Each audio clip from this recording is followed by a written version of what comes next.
Chaque matin, votre éclairage sur l'actualité économique et la surprise, c'est donc que le président n'est plus favorable à l'instauration d'un âge de 64 ans pour bénéficier d'une retraite à taux plein. Oui, c'est une ouverture spectaculaire, inattendue en direction des syndicats sur un point clé de la réforme, l'âge à partir duquel on pourra bénéficier d'une retraite à taux plein. Souvenez-vous, à la mi-juillet, le haut-commissaire Jean-Paul Delevoye, en charge de la réforme, avait proposé l'instauration d'un âge pivot de 64 ans.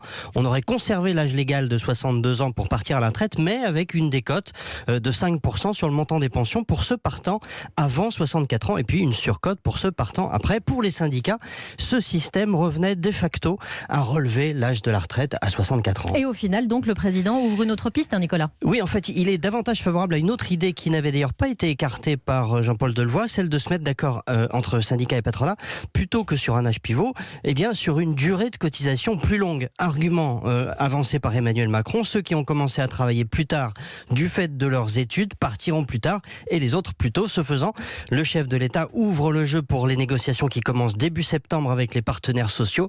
Il leur dit en substance rien n'est figé.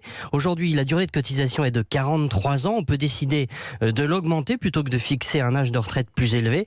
Aux partenaires sociaux de choisir. C'est un geste politique majeur, avec toutefois une contrainte rappelée par le président de la République. Le système devrait être à l'équilibre en 2025. L'éclairage de Nicolas Barré, directeur de la rédaction des Échos. Merci.